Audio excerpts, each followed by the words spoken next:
ስለ ኢቢኤሱ ጋዜጠኛ ዮናስ ከበደ ምንድነው የሚወራው? ከሚወሩትስ በስተጀርባ ያለው ሚስጥርስ ምንድነው የሚለውን ለእናንተ የምናቀርብላችሁ ይሆናል። ሌሎች በርካታ መረጃዎች አሉን። ስለምትከታተሉን እያመሰገንን ሰብስክራይብ አድርጋችሁ ይህን ቪዲዮም ላይክ አድርጋችሁ መከታተላችሁን እንድትጀምሩ በአክብሮት እንጋብዛችኋለን። ወደ ጉዳያችን እናልፋለን።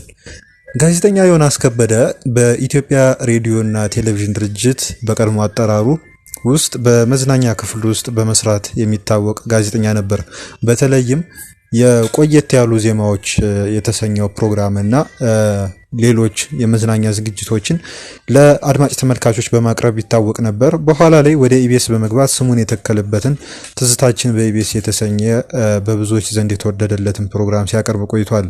ከዛም ባሻገር ቅዳሜ ከሰዓት በተሰኘ የቴሌቪዥን የመጽሔት ፎርማት ያለው ዝግጅት ላይ በአስተዋዋቂነት ከበርካቶች ጋር ይበልጥ ሊተዋወቅ ችሏል። ሆኖም ግን ጋዜጠኛ ዮናስ ከበደ ከቴሌቪዥን መስኮት ከራቀ በርካታ ጊዜያት ተቆጥረዋል።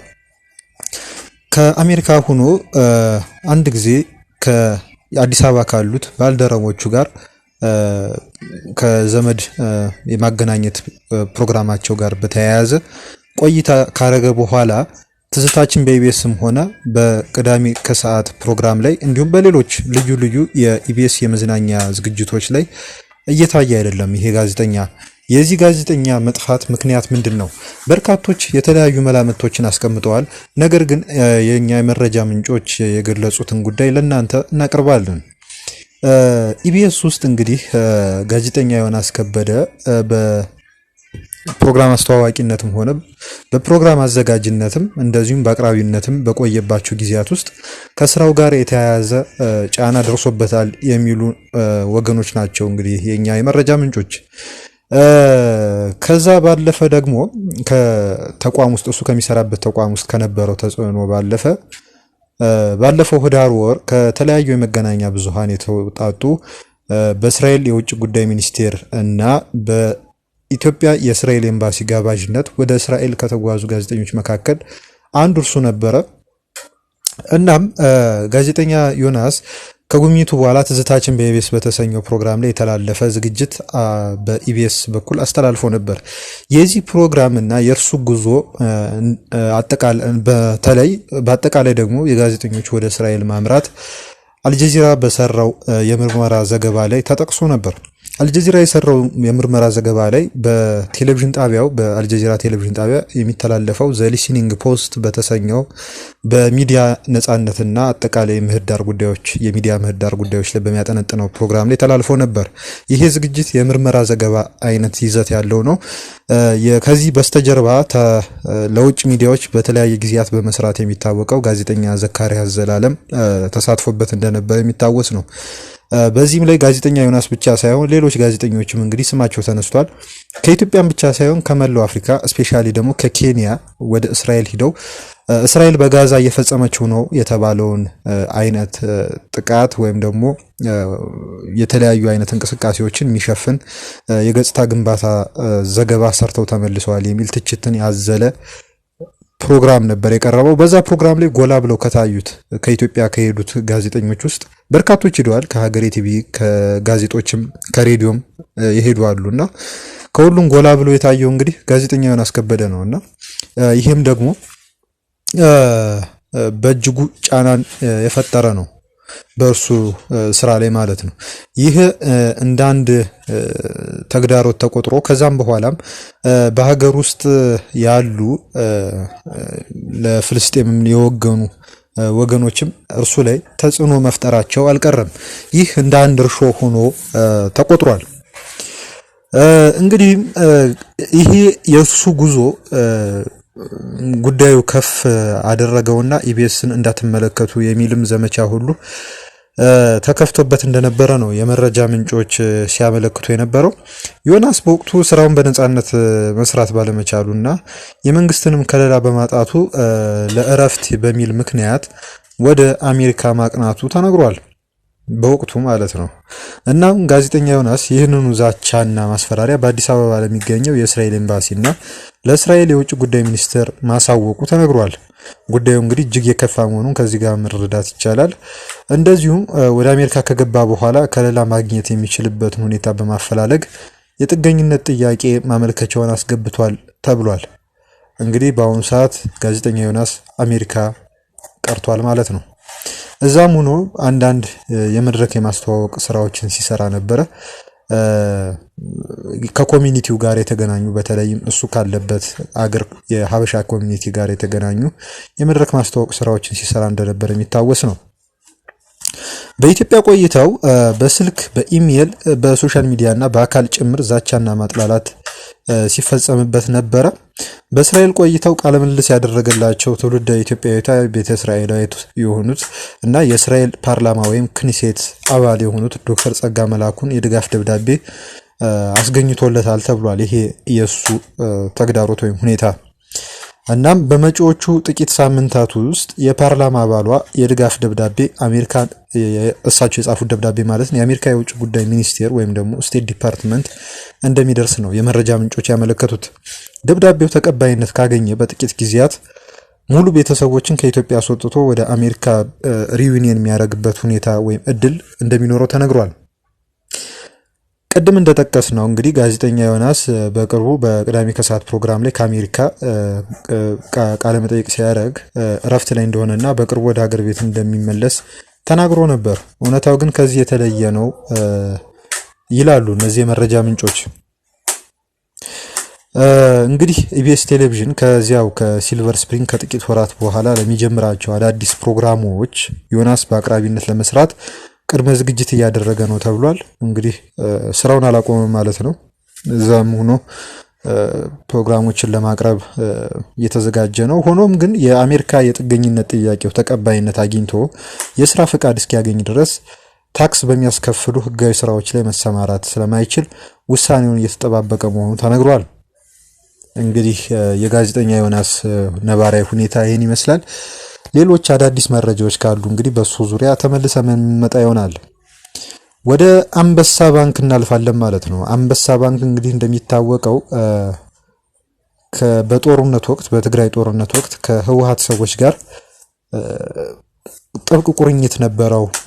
ከወጋገን ባንክ ቀጥሎ የህወሓት ሰዎች ምሽግ ነበር ተብሎ ከፍተኛ ጫና ሲደርስበት እንዲሁም ለኪሳራም እንዲዳረግ ሲደረግ የነበረ ባንክ ነው ተብሎ በበርካታ ወገኖች ቢነገርለት ባንክ ነው። በአሁኑ ወቅት የአንበሳ ባንክ ከፍተኛ አመራር አካል በፖለቲካዊ ጫና ውስጥ ገብቷል የሚል መረጃ ወጥቷል።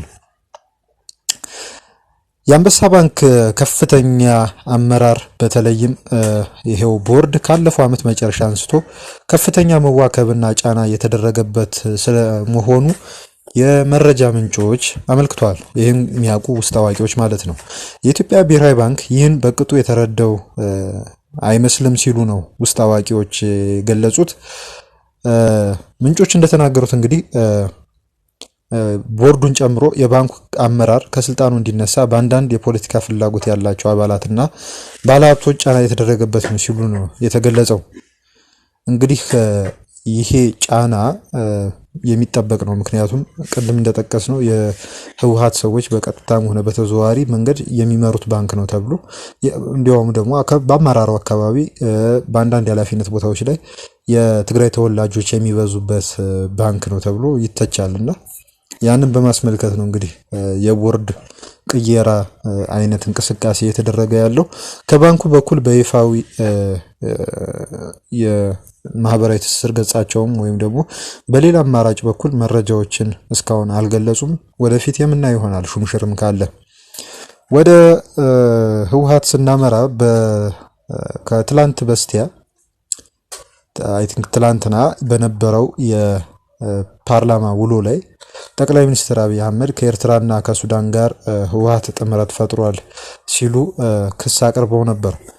ይህም በተመለከተ እንግዲህ ህወሓት ይህንን ክስ አስተባብሏል። በራሳችንም ኃይል እንተማመናለን ብሏል። እንግዲህ አዲስ ስታንዳርድ ከህወሓት ቃል አቀባይ ጋር ቆይታ አድርጎ ነበር። እንግዲህ ጠቅላይ ሚኒስትሩ የተናገሩት በህዝብ ተወካዮች ምክር ቤት 30ኛ መደበኛ ስብሰባ ላይ ነው።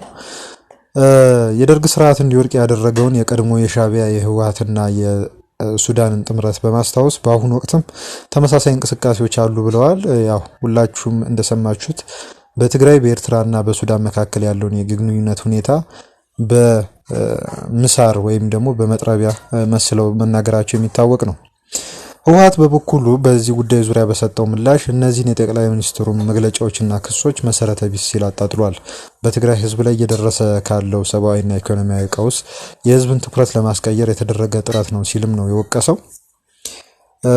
እንግዲህ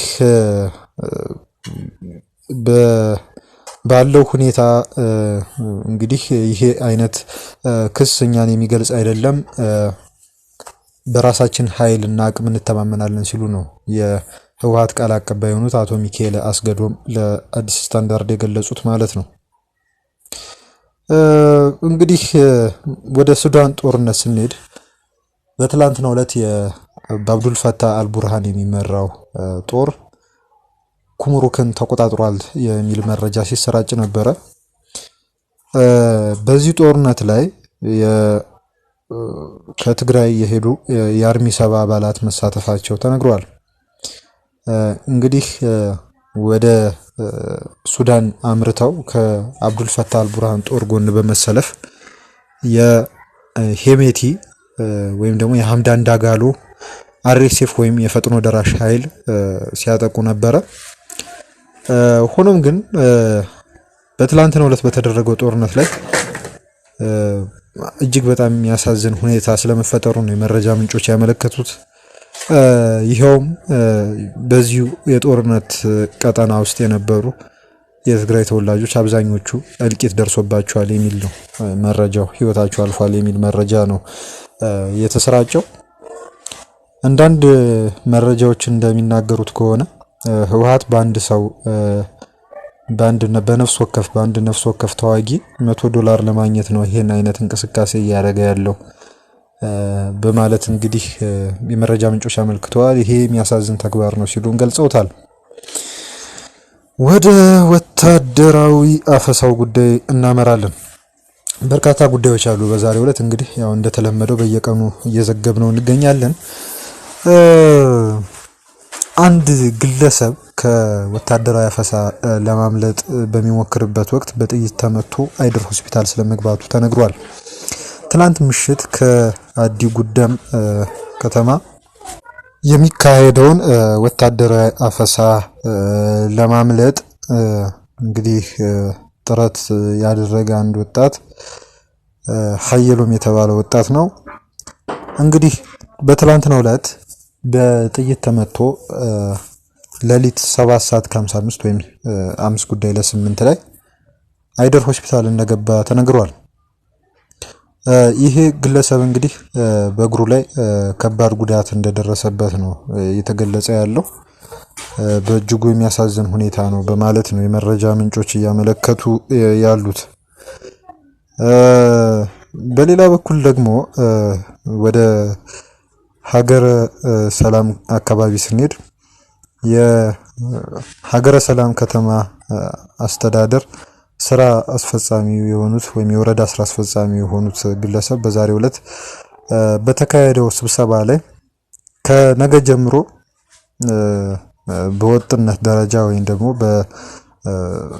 በእጅጉ ሰፊ በሆነ ደረጃ ወታደራዊ አፈሳ ለማከናወን እንግዲህ ስለመወሰኑ ነው የተነገረው። በትግራይ ከተሞች ውስጥ በኮማንድ ፖስት የሚመሩ ፖሊሶች ወደ ግንባር እንዲገቡ ወይም እንዲንቀሳቀሱ ወደ አርሚያቸውም እንዲመለሱ ውሳኔ እንደተላለፈላቸው ነው እየተነገረ ያለው። ይሄም በርካታ የሆነ ወጣቶች ወይም ፖሊሶች ላይ ተጽዕኖ ስለመፍጠሩ ነው እየተነገረ ያለው። በመጨረሻም ይህን ምስል ተመልከቱት፣ ይህን ፎቶ። እናም በዚህ ፎቶ ላይ እንግዲህ እንደምታዩት በርካታ ወጣቶች ከመቀሌ በአውሮፕላን ለመውጣት ወረፋ እየጠበቁበት ያለው ሁኔታ እንደተፈጠረ ነው የተነገረው። በርካቶች እንግዲህ ደጅ ተቀምጠው ወረፋ ሲጠብቁ እንደሚውሉ ነው የተነገረው። ይህም ሁኔታ ወደ በአውቶቡስ የሚደረጉት ጉዞዎች ላይ እጅጉን ገደብ እየተጣለባቸው ስለመሆኑና ስጋት እየፈጠረ ስለሚገኝ በአውሮፕላን ጉዞ ምርጫ ስለመደረጉ የሚያሳይ ነው ሲሉ የመረጃ ምንጮች አመልክተዋል። ወደ መሀል ሀገር የሚደረገውንም ፍልሰት እንግዲህ በእጅጉ የሚያሳይ ነው ተብሎ በርካቶች እየተጋሩት ይገኛሉ። አድማጭ ተመልካቾቻችን ስለተከታተላችሁ እናመሰግናለን። ሰብስክራይብ ማድረጋችሁን አትርሱ። ስለ አብሮነታችሁን እጅጉን እያመሰገንን መልካም ጊዜ ይሁንላችሁ እንላለን። መልካም ቆይታ